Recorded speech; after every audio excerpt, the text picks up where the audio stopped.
time with it. Here to explain to us a little bit about what a ham radio is, what do you do, how do you do it, and why do you do it, is Ronald Olander. He's the president of the club here. Ronald, can you just give us a rundown first? What is amateur radio? Okay, good morning, everybody. Well, amateur radio is an art of communicating. It's a hobby that's shared by about 2.5 million people worldwide and about 650,000 in the United States. We communicate for fun, we communicate for public service, and we communicate for emergency conditions. And who do you communicate with? We communicate with all amateur radio operators locally and throughout the whole world. What are some of the countries out there in the world that you've actually made contact with? We've made contact with quite a few countries. As a matter of fact, we have a display board over here with what we call QSL cards, which are display cards and cards of courtesy that we exchange between amateurs after a contact is made. And you can see on some of those cards over there, we have contacts with Spain, with Japan, with Russia, with Italy, with Germany. So the hobby has no limitations as far as where we can contact with. We're all at the mercy of propagation and how the atmosphere treats us. Right now, our bands on the high frequency are just starting to open up, and we hope maybe in a little later demonstration we'll be able to make a contact with a foreign country. We hope so. Now, what's going on over here? Is that what he's trying to do? Is yes. Bob is just tuning around right now and listening for any possible stations that might be coming in from Europe. We have a directional antenna up there on a tower, and it's pointed up to the northeast right now. So at the present time, we're just searching around here and seeing if any stations are coming through. And as I said, the band right now is just starting to become awake, and probably within the next hour or so, we should be hearing quite a few signals in there. Now, you wanted to show me this... Oh, yes. This is a handy talkie. It's what we use for local communications. Basically, we have a repeater in the area, the Ocean Monmouth Amateur Radio Repeater. And with a little unit like this, we're able to keep contact with our fellow club members and other hams within a 10-mile radius of our repeater site, which is located in Farmingdale, New Jersey. So it's an easy way for us to communicate without having a lot of equipment like a fixed station as we have here. We have these in our cars also. And with it, we're able to convey information as far as traffic accidents and things on the road of a public nature that we have to report to the police to help people out. Well, we're going to be learning a lot more about amateur radio. Hopefully, we'll be able to make contact with someone overseas. That could be fun. We'll also be learning a little bit about how it's used for emergencies, and also for anyone who's interested, how you can get involved, because you can't just come over here and show up and say, hey, I'm ready. You have to take classes, and then you get a certification. So we'll be learning a lot more about amateur radio in the next hour. News 12 New Jersey's Lerone Fortright, very interesting. Contacting people all over the world. And overseas, that could be fun. We'll also be learning a little bit about how it's used for emergencies, and also for anyone who's interested, how you can get involved, because you can't just come over here and show up and say, hey, I'm ready. You have to take classes, and then you get a certification. So we'll be learning a lot more about amateur radio in the next hour.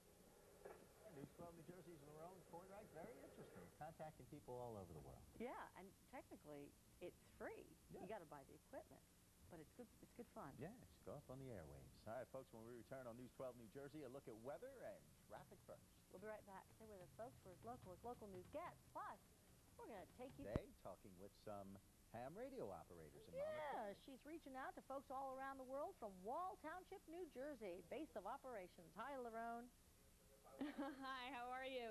We're at the Ocean Monmouth Amateur Radio Club, where they've been nice enough to let us see how they operate things and explain to us a little bit about what it is to take part in such a hobby. And for some of these folks, it really is a lot more than a hobby. In fact, over here, Sterling Rogers, he will explain to us how actually amateur radio operators can get involved when there's an emergency. What's that all about? Emergency communications are the most important function that the radio amateur can perform. Locally, I would like to tell you about Hurricane Isabel. Locally, the radio amateurs came up on their frequencies. They started communicating, they tested their equipment, and they stood by. The RACES, the Radio Amateur Communication Emergency Services, are affiliated with the municipalities and also with the county, so that those official communications are available in case they're needed to supplement the police, fire department, and other safety areas. in order to make sure that we always have these facilities available and working, we participate in local events such as marathons, and in a couple of weeks, the crop walk will assist with the control and with the setting up nets to support that event. So basically, it's useful, but you know what? It's also kind of cool. Have you had any success over here in tracking down people from different countries? So I'm going to swing around here so people can see your face. Yes. Well, I've talked to the Netherlands, to England, Madeira so far this morning, and conditions are pretty good going toward the east into Europe. So there are a lot of European stations on this morning. So having a lot of fun talking to the various friends over in Europe. Now, there are other aspects to this. Now, you might not know this fact about people who are in amateur radio clubs. You see, they just breath around. Well, actually, when I wanted to take a mint, I found out, it's not exactly what they have over here. What are these? And here's an even smaller one. Yeah, these are complete transceivers, meaning a transmitter and a receiver built into a little box. And it uses very small, compact pieces. We build these, and the game is to try to put them in the smallest box you can. Now, this is a mint box, and this is a mini mint box. And also in here, you see this small device is also a radio transceiver. It receives and transmits. And with these devices, we have been able to communicate just about all over the world. Just like these other ones here, you could either run Morse code or you can run phone and have the capability of worldwide communications. A little tiny box like this, how far can you reach? Well, technically you could reach around the world, at least halfway around the world. From a practical basis, you could make Europe with no problem, and probably the West Coast. Sometimes you could even hop to Hawaii or down into the southern Pacific Ocean. And what's nice about this is this costs $25 for all the parts, and you can build this and receive signals from all over the world and transmit if you have a license. Now, what's nice about this is that while sometimes getting involved in these kind of things might cost a lot of money, you can actually join a club like this, learn how to participate, and it doesn't have to be such an expensive hobby, and sometimes you might even be able to get involved in things like emergency operations and things like that. And this club does offer classes, so you can come down if you're interested and learn exactly what all these guys here have been doing. Oh, thank you very much. That's impressive. You know what ticks me off about that? What? They can talk around the world in Altoids canister, but I can't get the Phillies radio station in my house in Monmouth County. What is going on with that? You got to build yourself an Altoid radio box. Altoid radio to Guam, but I can't get the Phillies in Monmouth County. Folks, we have weather and traffic first. Club right here in New Jersey and find out what it's all about. I'm Lerone Kornreich on News 12 New Jersey. We'll have that story coming up. All right, thanks a lot, James. Ham radio operators have helped in emergencies and rescue workers when they need it, especially during 9/11. They were there helping out.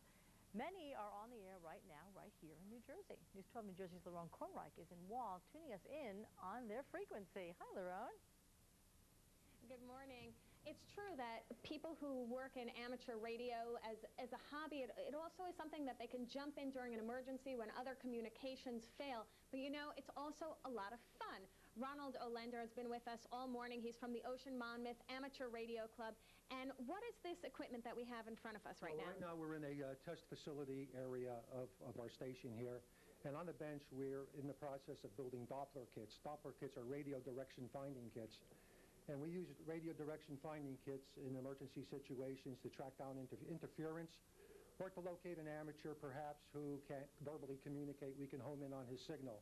The club sponsors what we call fox hunts occasionally, hidden transmitter hunts, and we use this equipment in conjunction with that. We have basic oscilloscope, a power supply, a frequency generator, and a frequency oscillator. And it's a little test area here where we put these kits together. About a half a dozen of our members are participating in that at the present time. And what's pretty neat here, if you take a little walk with me to the other room at the club, is that they can communicate with people all over the world. Now, over here we have some communication. We're going to listen in on it. Who are you talking to? VK3MO. This is N2MO. Well, I'm on camera now, Ian, and I thank you for staying up. It's 10:30 at night over there in Australia, and he said he was going to stay up just for the camera. So, Ian, why don't you give the folks back in New Jersey a few words from Australia? Go ahead. Yes, N2MO, this is VK3 Mike Oscar, located near Melbourne in southeast Australia. And good morning, folks over there. It's 10:30 at night here. A cold night, but we are looking forward to a nice day tomorrow morning. And There you have it from Australia. We have a little hello or a good day, mate, or what have you. And you can come down here for classes. You can learn all about everything. And there's just a lot more to learn about amateur radio. I certainly have learned so much today. All right, that is something. That really is. It really is. It's really cool. I mean, we do it video conferencing now and everything, but years ago, and for many years to come, I'm sure they're going to be doing it that way, hamming it up on the radio, if you will.